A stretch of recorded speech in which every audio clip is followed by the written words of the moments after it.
Hi there, everyone. I just finished playing the early access of Peripeteia, if I'm saying that right. Wow. Really interesting game.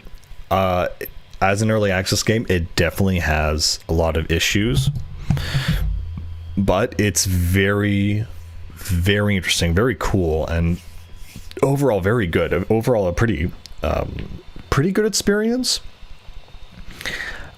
So for those of you who don't know, it's a cyberpunk, dystopian core, breakcore OST, Deus Ex immersive sim, iDivine cybermancy type game. And that is a good way to describe kind of the basic gameplay. It's a combination of iDivine cybermancy and Deus Ex. And a little bit of themes of Fallout there. So the basic premise of Peripeteia for everyone, you play as Mary, who is a half human, half cyborg, living in and I just played it, so I don't even understand fully all the lore. But you basically are in this post-communist, Poland essentially, and it seems like there are two factions that have taken over. And it's been 100 years since communism. And so there are basically the communists and non-communists basically in this setting, and they're kind of fighting for power. And so you just kind of awaken in this kind of trash heap, and you go through the levels. I would say the strongest aspect of this game is the atmosphere and the music. So the soundtrack is done, not all of it, but most of them are just imported songs from Sewer Slut, who is a breakcore artist who is, at this point, I would say synonymous with the whole breakcore genre. And so Sewer Slut's music really focuses on, it uses a lot of synths, a lot of sort of trance-like vibes and feelings and sounds rather. And then it also has very high BPM portions of the song, which are kind of like the combat portions, which is really smart for what they did. And they did do exactly what you'd expect them to in the level level design, where in the non-combat areas it's all synth and whatever, and then when the combat starts, then the BPM kicks in, and that's really, really fun. It was really the first time that happened, I really felt it, So yeah, I was also taken aback by so in this, I almost call it a demo, in this build rather, there are 5 levels, the 5th level being stupidly long that it could be 2 or 3 levels, frankly, and I think they should have split it up like that. But again, this is early access, they're experimenting, and I had no issue giving these guys this money for early access, because I don't want a full game. I want to support essentially what I've played so far, because they did have a demo out, and if you let me play your demo, and I really like your demo, which only had the first level, I still liked it enough to be like, yeah, I'll fund you. I'm like an investor now, I guess. And while I'm not sure how to feel about the whole, the whole product, this alpha early access build, I'm still kind of happy with it, but I'm also very displeased with it. I'm going to get into that right now. I know the other aspects of the game. So yeah, you have gunplay, platforming, hacking, dialogue, conversing, and there's always multiple ways to go around and get a certain objective in the game. For example, it might be something around, you might want to talk to someone, or you can sneak somewhere, or you can just shoot the person and just do it that way. And there's always multiple ways to do it. I would say the strongest point, again, of Peripeteia is the platforming. The platforming is really fun and very, very forgiving, which I can't stress enough. How many games I've played where platforming is just kills you. So there's 2 aspects to it. One is that if you're ever on any kind of edge, you will automatically grab onto it, and also if you're falling, it'll nullify all fall damage, which is incredible.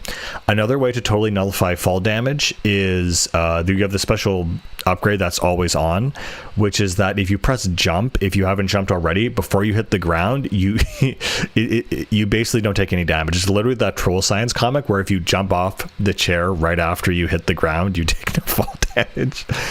So yeah, and I didn't realize that really once I figured it out, because I was jumping and then I couldn't jump again, so I thought I'd double jump. No, you have to not jump and then jump right before you hit the ground, and you nullify all damage. And that came in handy in one particular level, which is also the reason why I'm having difficulty liking this game.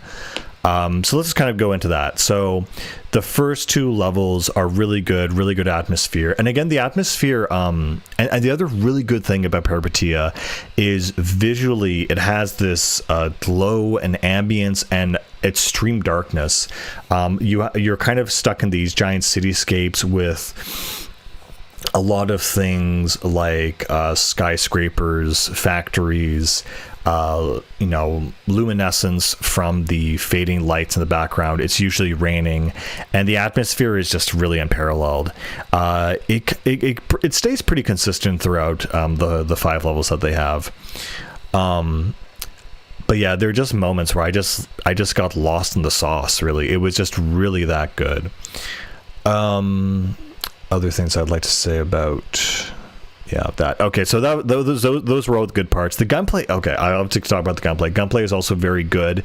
A surprising wide array of weapons, from different types of SMGs to different types of AKs, at least a couple of those, rocket launcher, flamethrower even, shotguns, lots of shotguns, and swords, different kinds of swords. Yeah, just a lot of stuff kind of like that. A lot of really just cool looking weapons. You have like one flak cannon, which is like almost an anti-air.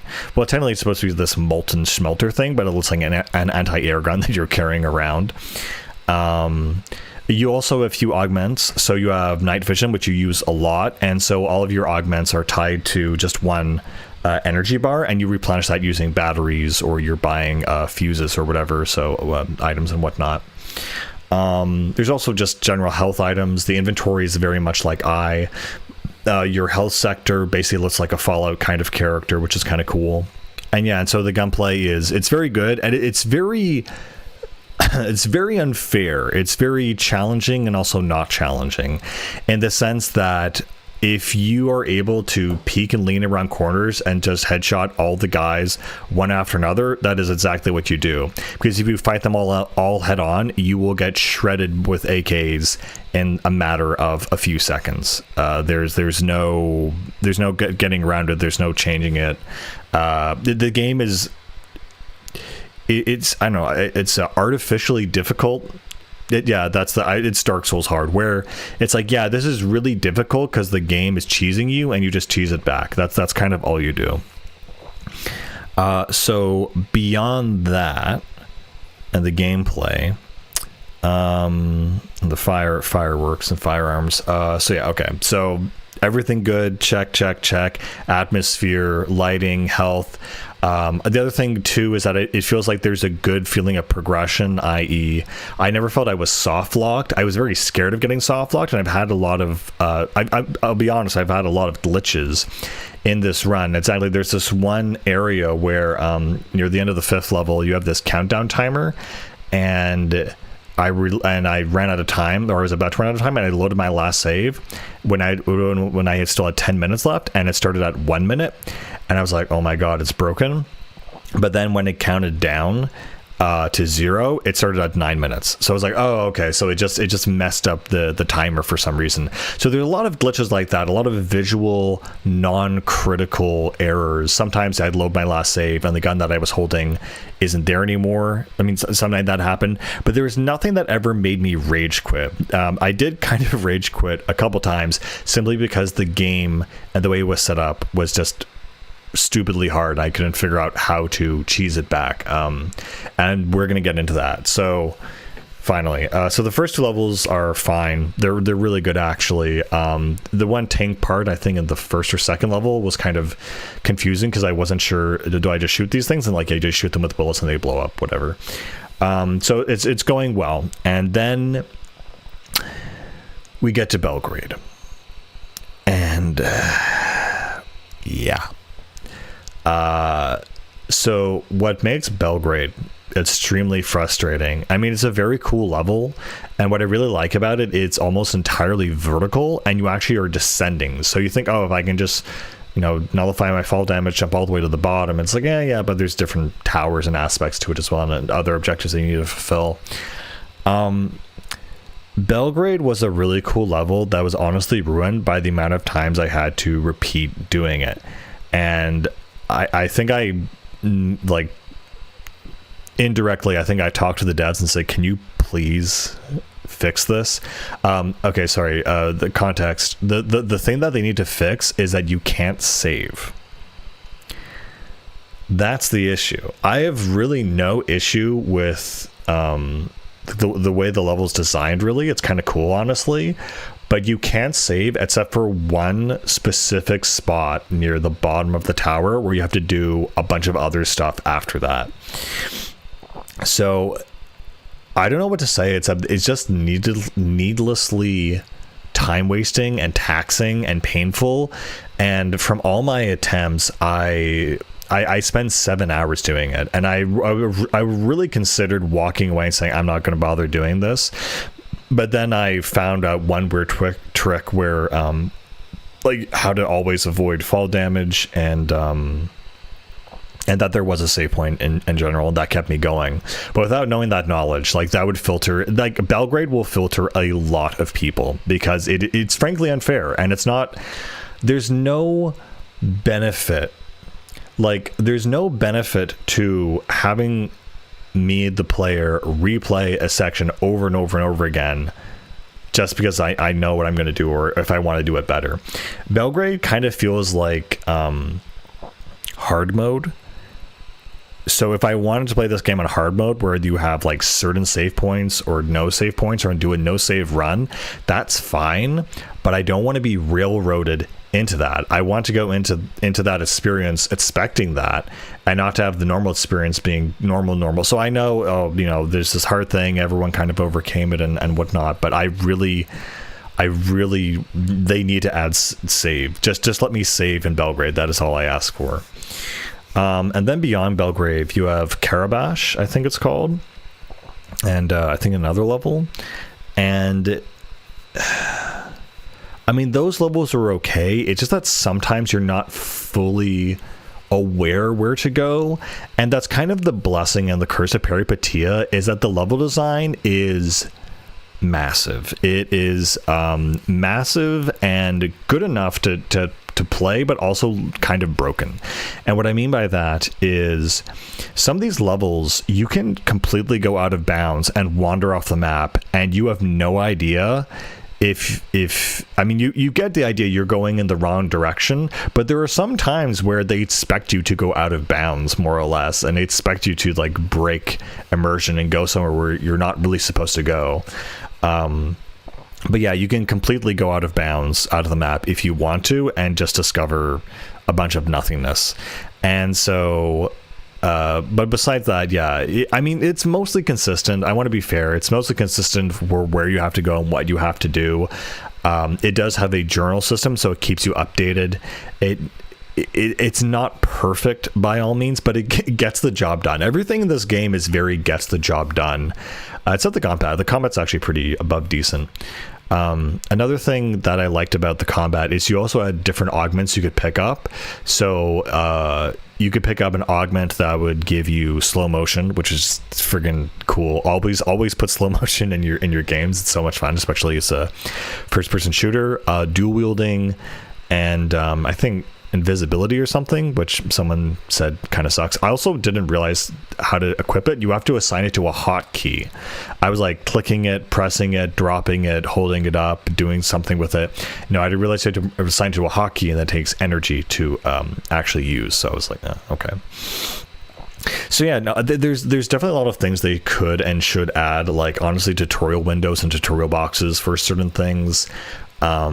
Maybe context menus, and I hate those things, but for some of these things I think they are kind of necessary. But I also enjoy the idea of the player figuring it out on their own.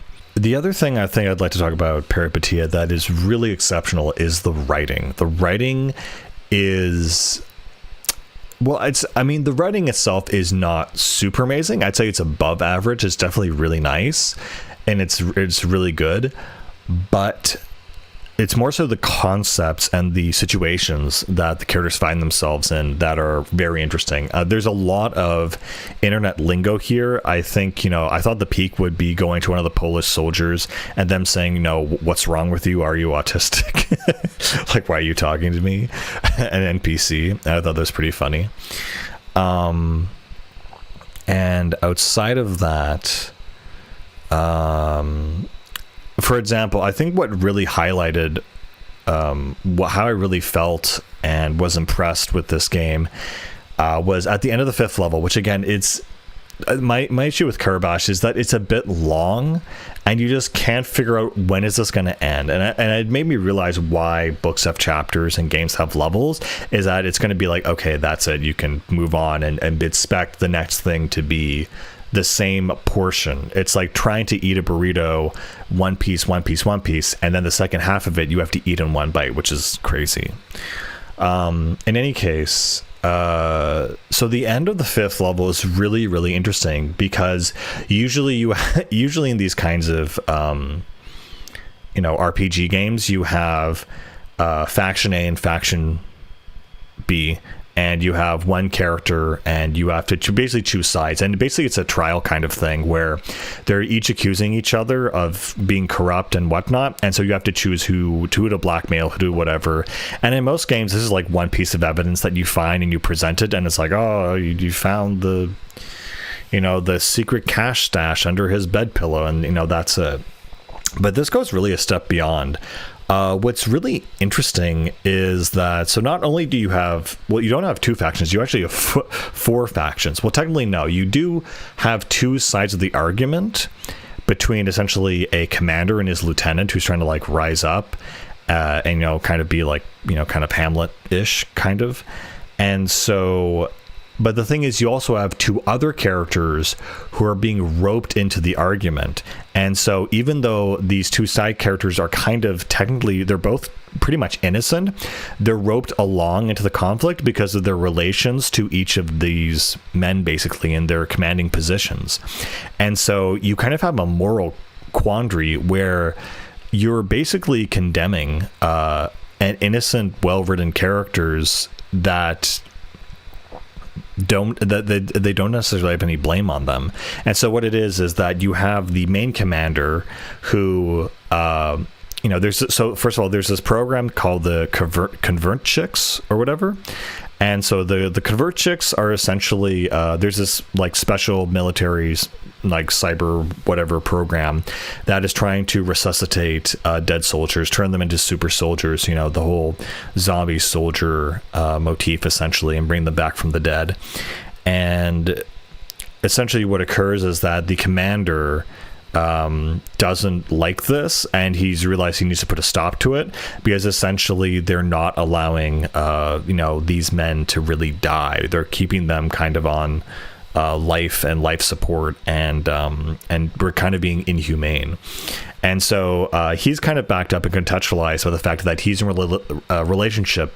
I think kind of it's not clear how together they are, but he's in a relationship or an alliance with the priest character. And so the priest is like, these poor souls should be put to rest. It's inhumane.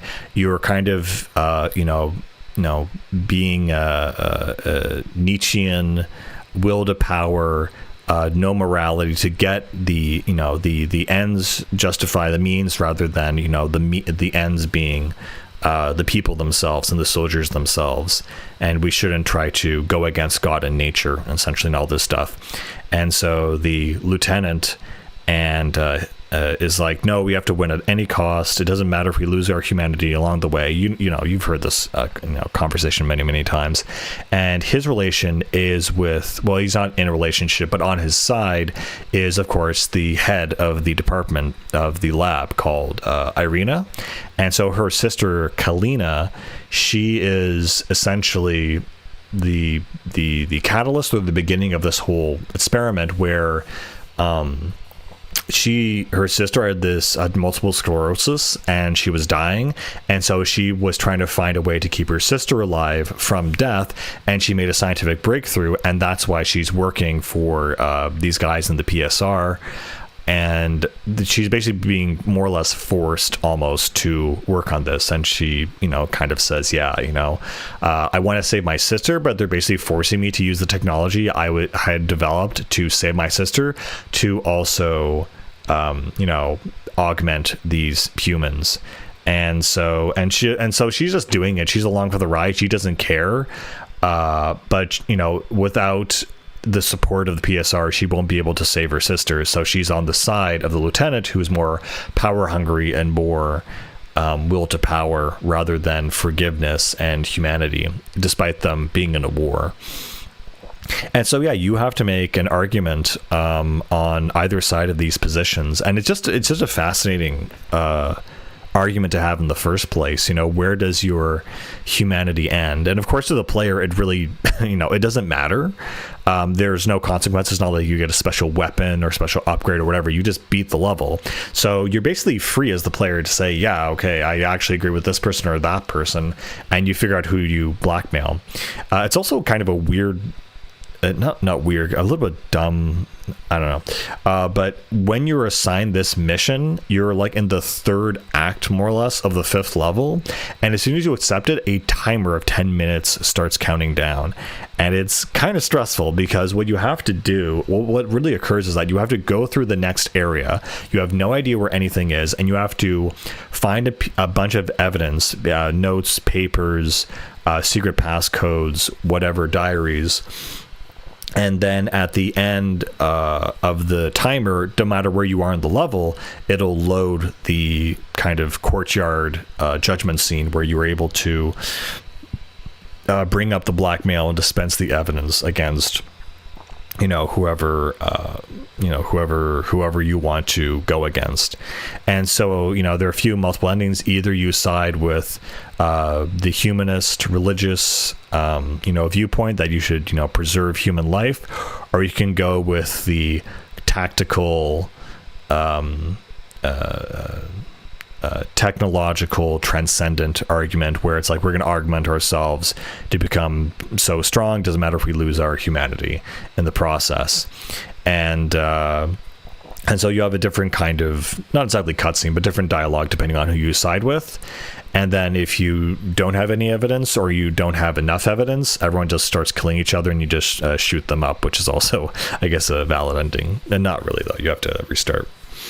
So I was just really surprised by the complexity of the argument, the characters involved, really interesting. There were also these other two characters called Ishtar and Athena or something. It was something Greek, I forgot, but it was Ishtar and Athena and something kind of a Greek god. And so they were these two psychics who have you try to assassinate this person, and it's like you assassinate their reputation, or you can assassinate them directly, or you can just lie and have them skip town, and then you lie to them, and then they're horrified of what they've done and they feel super guilty even though that's not true. There's a lot of very interesting scenarios. And honestly, playing this game, I kind of felt there might have been almost too much dialogue in certain places. I really did not expect this to be a super dialogue-heavy game. And some places where it was a bit heavy, but more or less it kind of worked. There's also another story where at the beginning of Karabash, you find this guy who is like going after this abomination, the sewers, and you kind of have to follow him and help him fight it. The overall vibe of the game is, people might say that this is a political game, and I've always said that political games, what people mean is that they're propaganda games. The games like Metal Gear Solid are not political or propaganda games just because they talk about politics. If someone says the word conservative, it's not like there's alarm bells and now it's a political game. And I would say that is also true about Peripeteia because it doesn't have bias, essentially. It does not have bias to one viewpoint, which is very similar to Deus Ex. There's pro technology, pro transcendence, pro control, anti-government, pro government. argument. Well, not a lot of pro-government arguments made in Deus Ex, I'll be honest.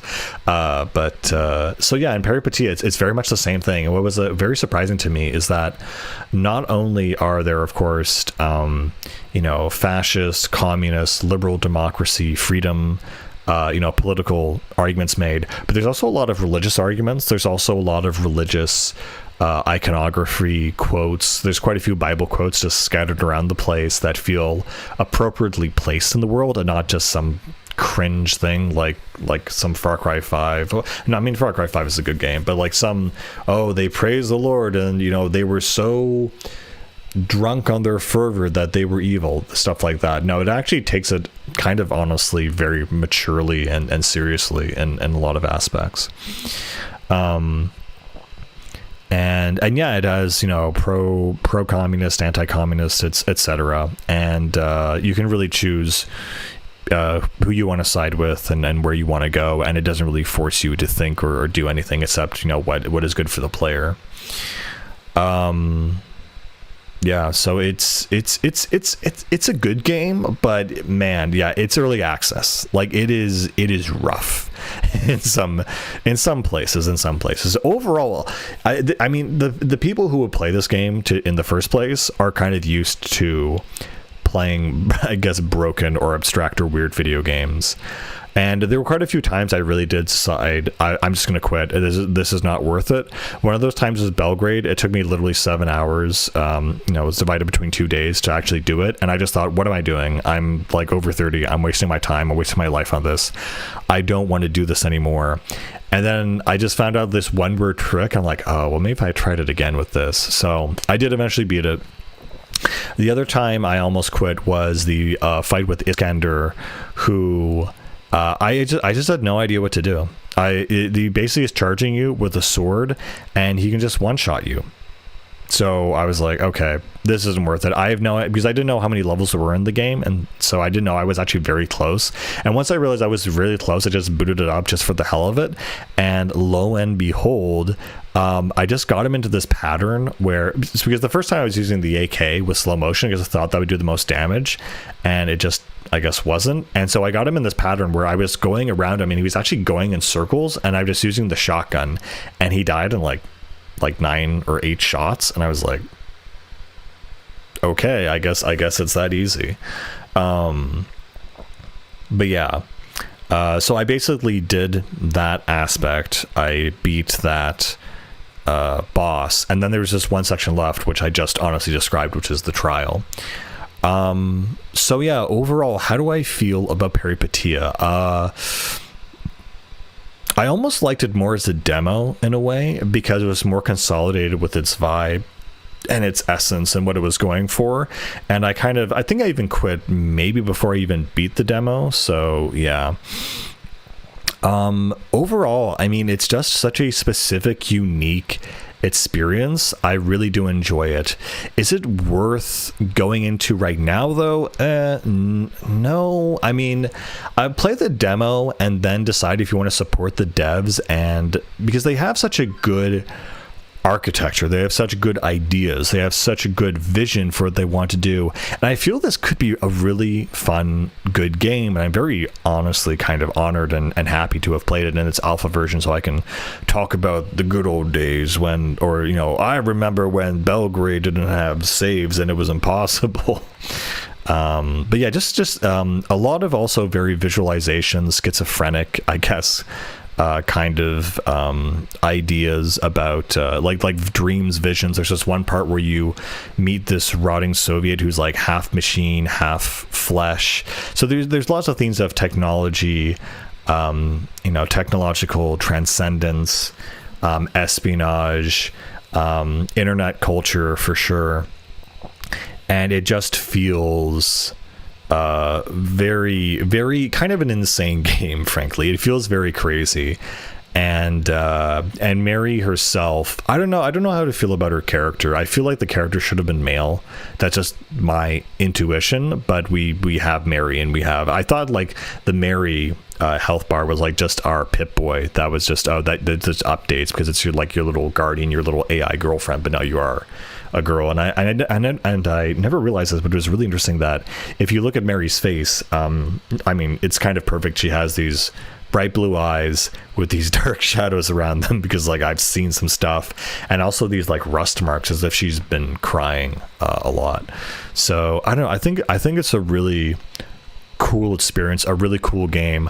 I just think that to play it for an extended period of time and without to have a satisfying ending or conclusion, I mean, it was very satisfying to actually finish the early access and be like, okay, that's the idea, that's kind of the game. It was kind of fun, but getting there was actually very tiresome. It was just, and it wasn't like it was super hard, it just felt very tedious. It just felt like, yeah, okay, where do I go now, what do I do now? And it usually wouldn't, no, that wouldn't go on too long, so it's designed well enough. They just need to polish up a lot of the maybe like, I don't know, the pathfinding, or the way you get around the level. I know it's something that's going to be patched out is probably the visuals, just because it's such a dark game, which I really do enjoy. I just miss the idea of dark games. Ever since 7th gen, everything's been on bloom and just hyper bloomed, and no one uses baked-in lighting anymore. Now it's all dynamic, whatever, so it all kind of feels the same in a weird way. Baked lighting is so cool. It's just in the textures. I don't know. It's so nifty. And there's a lot of that too. You find a lot of light sources, and baked lighting will guide you through the environments. But yeah, it's overall it's a very impressive game. And honestly, the reason I also picked this up and played it and spend like $30 on an early access, Polish jank game, is simply because there's nothing else good right now. For people like me who are looking for an interesting, dynamic, weird, cool experience, this game feels like the game from the 90s. This game feels like the really weird, bizarre game that you see your friend playing and say, what is that? Well, that is really weird. So I don't ever see Peripeteia coming to consoles. That would be the funniest thing in the world to me, especially because of how the interface works. But this is a very PC core game, a very niche PC core audience game, whatever. And I enjoyed it for what it was, but man, it was just honestly Belgrade. If Belgrade allowed me to save, and maybe I just knew exactly how many levels I had left, I would be more inclined to be more favorable about it. But there was a point where it became a very bad experience, very negative experience, because of how much time I was spending on it, and I wasn't super enjoying it. And I was like, yeah, they need to fix maybe the flow of these levels, or the flow of these objectives, or maybe make this more clear, or this more exciting or interesting. So yeah, I mean, it's hard to say, right? And the current state of the game right now, it feels about half done. I felt like, it could have maybe, 3 or 2 or 5 more levels, maybe. I mean, 5 maybe might be pushing it, actually. So, yeah, I think for as it is now, it's okay. But if you want to get at least the idea of the experience, I played the demo and just played the first level and get the feel for it. But yeah, it's a really cool game. I'm really excited to see how it evolves and what it becomes down the line. And I'm super happy to support the developers, especially like living in, a country that's, might be at war soon. I don't know. But yeah, I think it's really cool. And just, the fact it acknowledges so much internet culture and breakcore and all that stuff. It's such a cool experiment, and I really wanted to just, I guess, highlight it. So yeah, Peripeteia, regardless of the game ever being finished or fixed or perfect, whatever that is, it was a very cool experience. And thank you very much. All right, see you guys later. Bye.